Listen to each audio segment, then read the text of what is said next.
Olá, sejam bem-vindos ao canal do Aquarista Amador e hoje eu vou falar para vocês sobre o ciclo de nitrogênio. É através dele no seu aquário que a água fica realmente limpa. Afinal, transparência e limpeza são coisas diferentes e nesse momento o seu aquário está cheio de bactérias.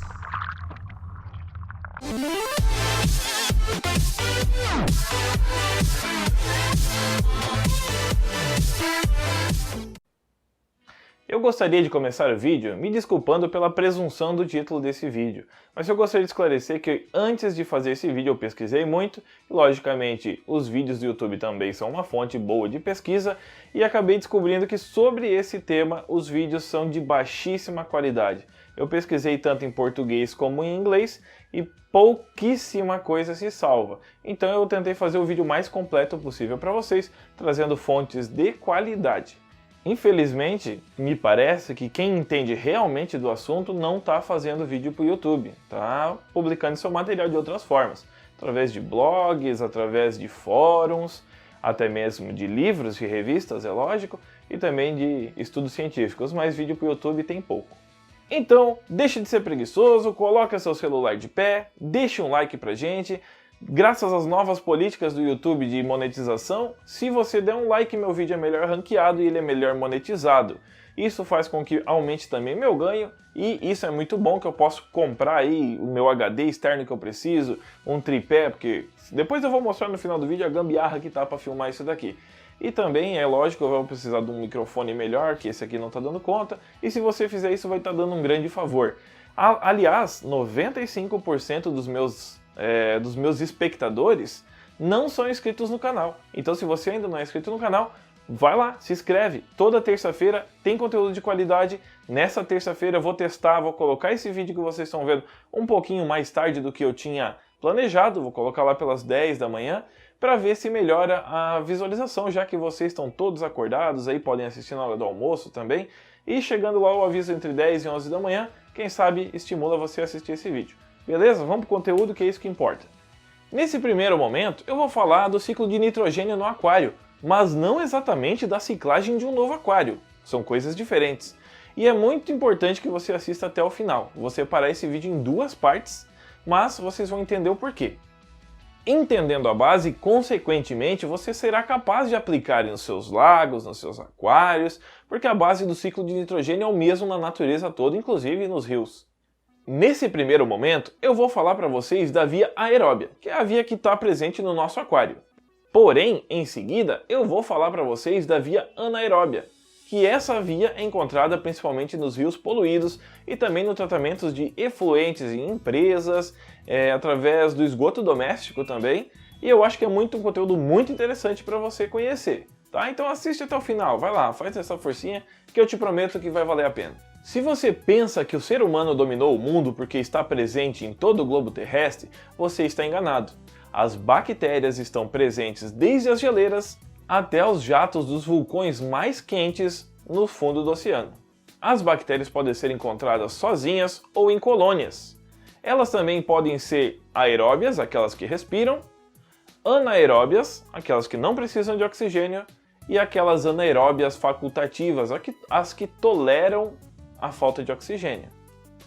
Estão entre os organismos mais antigos do planeta, tendo sido encontradas em rochas de até 3,8 bilhões de anos. Temos, em média, 3 quilos de bactérias aqui, no nosso corpo, no nosso intestino, e elas têm função vital para a gente, principalmente no nosso intestino. Vocês já ouviram falar em flora intestinal? Então, são as bactérias presentes no nosso intestino que nos ajudam a digerir certos tipos de alimentos.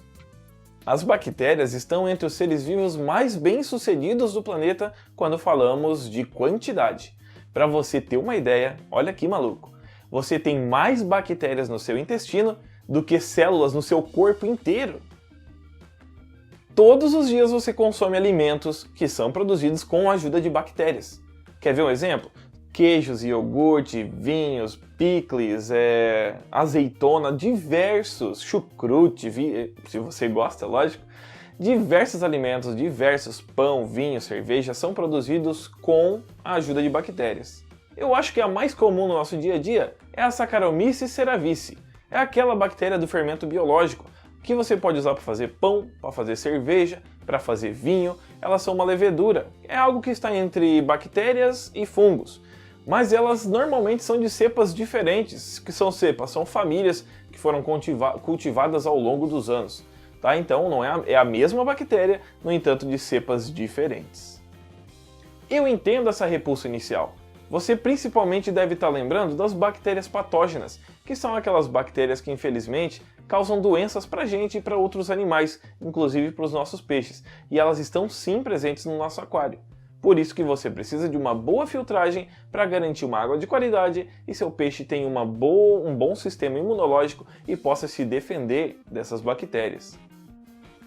No aquário, a decomposição da matéria orgânica presente nas folhas mortas, nas fezes dos peixes, é realizada também por bactérias. Entre as bactérias mais relevantes que temos presentes no nosso aquário, que são sistemas fechados, ou depende da classificação, podem ser até semi-aberto, temos as nitrosomonas, com 20% mais ou menos, que elas são as responsáveis por converter amônia em nitritos. Cerca de 50% delas são do gênero Nitrosococcus, que são responsáveis por converter nitritos em nitratos. E outros 9% também são as nitrospiras, que convertem também a amônia em nitrito. Apesar de contraditório que eu vou falar agora, esses números não são nada confiáveis. Por quê? Num estudo realizado no ano de 2012, pelos pesquisadores Catherine Schmidt, Victor Schmidt, Gail Rosen, Linda Amaral Zettler, eles publicaram em seu estudo intitulado como Microbial Diversity and Potential Pathogens in Ornamental Fish Aquarium Water. Eles identificaram 30 filos, sendo os mais comuns o Protobacteria, 52%, Bacteroidetes com 18% e Planctomycetes com 6%. Esse gráfico dá uma ideia geral da diversidade e da principal, que é a diferença entre os aquários, porque foram coletados água de aquários de diversos pet shops dos Estados Unidos, se eu não me engano 6, e vocês podem ver aí no gráfico como é variada essa distribuição de bactérias e quantos gêneros diferentes de bactérias são encontrados no aquário. Então por isso que eu falei que aqueles números lá não eram tão confiáveis. Dependendo do tipo de peixe que você tem, dependendo do tipo de planta que você tem e principalmente da forma que você iniciou seu aquário, se você trouxe água de outro aquário, que eu não recomendo, dependendo de tudo isso, o gênero das bactérias vai ser muito diferente. Você precisa de um aquário bem equilibrado para que as principais bactérias, aquelas que vocês querem, elas sejam as predominantes no seu aquário. Então chega de enrolação, eu vou falar do ciclo de nitrogênio em si, que eu estou enrolando e não falei ainda. Então todo o material de origem orgânico, ele vai se decompor. Na sua decomposição, ele vai gerar amônia.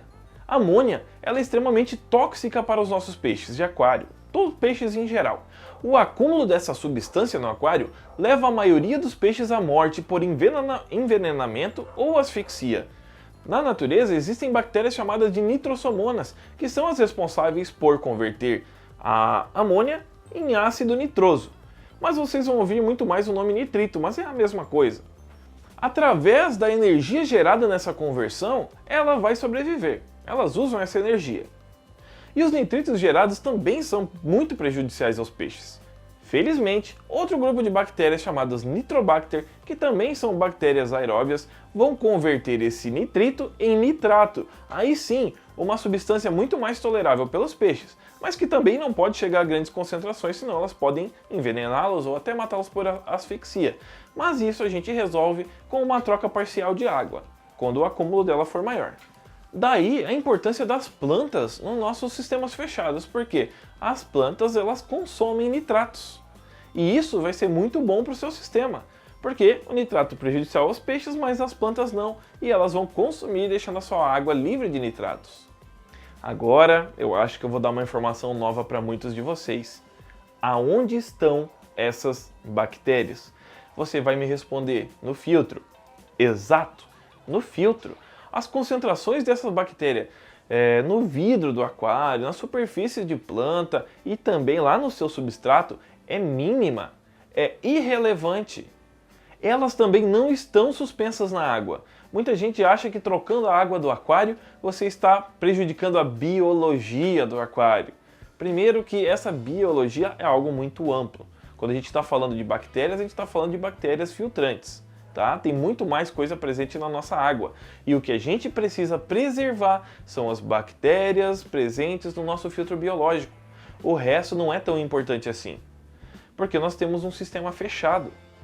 Então, se você fosse capaz de trocar mais da metade ou toda a água do seu aquário por uma em condições exatamente iguais, de dureza, de temperatura, de pH, você não estaria prejudicando em nada o seu aquário. Esse negócio de que ter que maturar a água, isso não existe. Mas é claro que eu estou falando de situações idênticas e você não vai conseguir fazer isso em casa. Por isso que a gente troca parcialmente a nossa água. Essas bactérias estão lá presentes no nosso filtro, por isso que eu digo para você sempre, procure a melhor mídia filtrante que você puder. Se você puder comprar as mídias de alta qualidade e alto custo, você deve fazer isso, porque ela garante para as bactérias uma área de colonização muito maior. Por exemplo, um anel de vidro sinterizado ou uma pedra, qual vocês acham que tem mais superfície porosa? Logicamente, o anel de vidro sinterizado. Porque dentro desses microfuros presentes nele, que a gente não consegue ver a olho nu, vão ser todos colonizados por bactérias. Lembrando que as bactérias precisam de um bom fluxo de água constante, rica em oxigênio, para que elas possam fazer o seu trabalho. Então você precisa garantir a movimentação de água antes que ela chegue no filtro. Ela se prolifera muito melhor num ambiente escuro. Então, se você tiver um filtro de vidro transparente, a eficiência vai ser muito menor do que num vidro todo escuro. E é por isso que muitas vezes um filtro é superior ao outro em qualidade da água. Assim como a maioria das outras bactérias, as nitrosomonas e as nitrobacter, elas criam um biofilme, uma película, para que ela possa viver dentro dessa película. Ela está presente dentro do seu filtro. Então nada de tirar a sua cerâmica, nada de tirar a sua mídia filtrante fora da água e deixar que ela permaneça por muito tempo. De preferência, não tire ela da água, ok? Porque ela precisa de muita hidratação. A reprodução das bactérias presentes no nosso filtro, infelizmente, é muito lenta. Ela leva de 8 a 24 horas para se duplicar. E isso é muito tempo. Quando a gente fala da Ecterichia coli, que é a famosa coliforme fecal lá na praia, ou que causa muita contaminação aí em alimentação de origem duvidosa, ela se duplica em 30 minutos. Então por isso que quando uma praia é fechada, não quer dizer que a praia realmente está imprópria para banho. Mas dada a alta concentração de Ecterichia coli na água, que se duplica muito rapidamente, existe a chance de ela estar contaminada com outros agentes patógenos que podem ser muito pior. Então um bioindicador é a quantidade de Ecterichia coli na água, já que ela duplica muito rápido. E a do nosso aquário, que é as nitrosomas e nitrobacter, demora muito para se duplicar. Isso causa muita aflição quando a gente vai montar um aquário novo, que tem que esperar aquele tempo todo para que realmente você possa colocar os peixes. Outro momento que você tem que tomar cuidado também é quando você vai inserir novos peixes e plantas, porque o que você está fazendo? Está aumentando a carga orgânica com que as bactérias do seu filtro vão precisar cuidar. Então, muito cuidado, vá ampliando devagar para que as bactérias do seu filtro tenham condição de se reproduzir.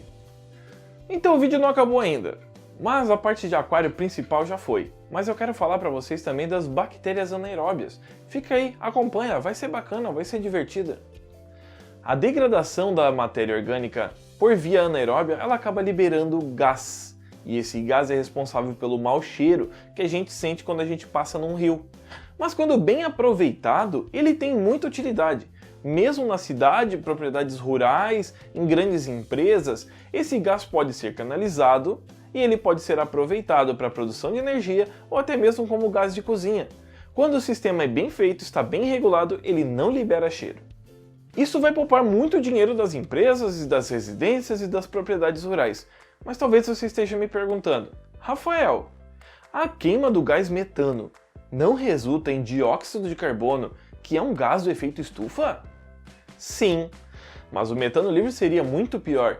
Eu explico para você. Uma molécula de metano equivale a 20 moléculas de gás carbônico. Então, por efeito estufa, muito melhor que esteja dióxido de carbono livre do que metano. Mas e o que isso tem a ver com aquário? Muito. Apesar disso acontecer de maneira muito leve lá no interior do substrato do nosso aquário, lá no fundo principalmente de plantados, isso ocorre principalmente nos rios. Apesar de os nossos peixes terem origem na produção animal, muitos deles ainda acabam vindo de rios, e o berço natural do peixe é o rio. E como está o rio aí na sua cidade? Na minha, ó, está assim.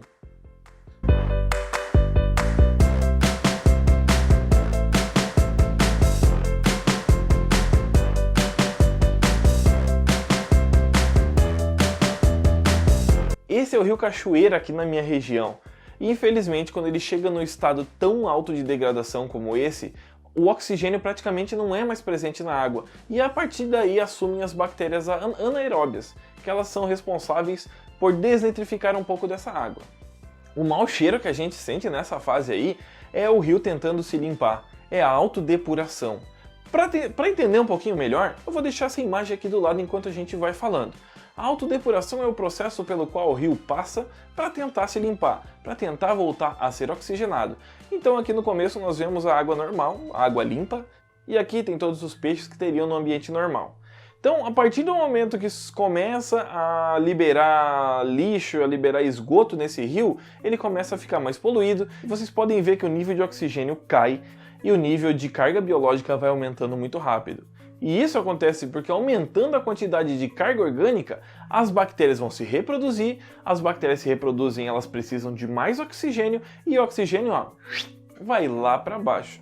Quando chega lá na zona séptica, quer dizer que as bactérias morreram, as aeróbias, e as anaeróbias acabaram assumindo o processo, e é ali que solta gás, libera mau cheiro, e praticamente todos os peixes não conseguem sobreviver. Alguns organismos sobrevivem muito bem ali. Tá? Nessa zona intermediária é onde vão se encontrar as bloodworms. Elas precisam de oxigênio também, no entanto, elas vão estar muito próximo dessa zona porque elas precisam de muita matéria orgânica. Às vezes a gente encontra lá no filtro do nosso lago, como eu já encontrei, mas as bloodworms, elas são sinal de que o seu lago tem muita matéria orgânica, porque não é muito comum de aparecer. A partir do momento que as bactérias anaeróbias conseguirem eliminar parte dessa carga orgânica e com a movimentação natural do rio e também a entrada de afluentes mais limpos, as bactérias aeróbias começam a se reproduzir novamente e dão conta do resto daquela matéria orgânica, deixando novamente a água limpa. Vocês querem um exemplo disso? Olha aqui desse lado como é o rio Tietê, no centro de São Paulo. Agora olha aqui como ele é mais para baixo, como ele é nas cidades mais à frente. Não parece o mesmo rio, mas aqui o rio está se autodepurando e tendo capacidade de se limpar novamente e abrigar vida novamente. Infelizmente, aqui dentro da nossa cidade o rio não vai conseguir se limpar, porque a cada 10 metros, 20 metros, 50 metros é lançada uma nova vala com novos detritos, novos dejetos e impossível, não tem como o rio se limpar. A carga orgânica é muito alta, só as bactérias anaeróbias é que vão conseguir fazer esse processo. Existem formas de fazer barreiras no rio para que aumente a movimentação de água, mas dependendo da situação não vai resolver o problema. O que acontece numa cidade normalmente? A água é captada no ponto mais alto do rio, onde ela está limpa, e ela é despejada no ponto mais baixo da cidade, porque a partir dali o problema é da próxima cidade, que se vire. E na Europa é muito diferente. É obrigatório por lei que seja feito o contrário. É despejada a água suja na porção superior do rio e a cidade precisa coletar água lá embaixo. A água que teoricamente seria mais suja, mas não é, porque lá as cidades e as empresas foram obrigadas a se adaptar e a água que é lançada no rio não é suja como aqui. É claro que no Brasil muito tem mudado, as grandes empresas estão se adequando, a vigilância está aumentando, ainda não é suficiente, mas está aumentando. E com a legislação ambiental atual, as empresas têm que despejar a água no rio pelo menos com 80% de pureza.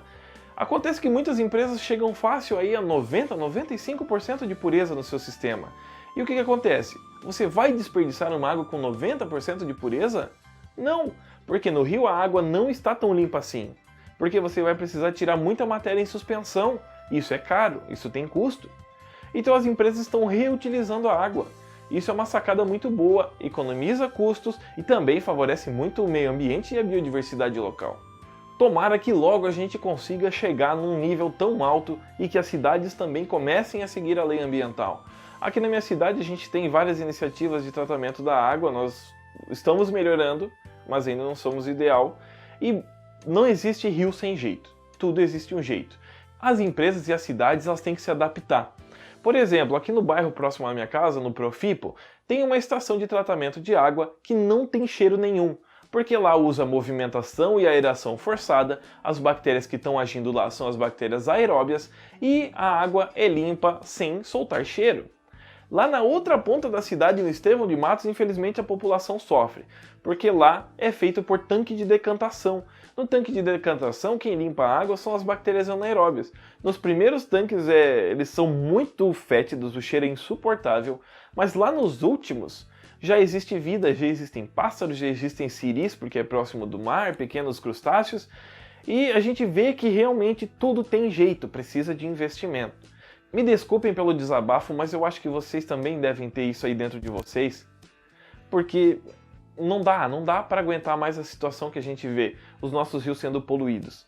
A gente não tem uma variedade, uma diversidade tão grande como a gente poderia, os peixes não têm o tamanho adequado, até mesmo para o consumo humano. Normalmente os peixes são pescados antes da hora, porque nossa qualidade de rios e água ainda é muito baixo, as margens dos rios não são respeitadas e a nossa biodiversidade aquática ela está sob grave ameaça. Então faça o possível, não jogue o esgoto direto no rio, não jogue a gordura direto no ralo da pia. Faça a sua parte, não adianta ficar reclamando de braço cruzado. Obrigado por assistir até aqui. Para mim isso é fenomenal, é muito importante. Junto com vocês a gente passou dos 10 mil, agradeço muito.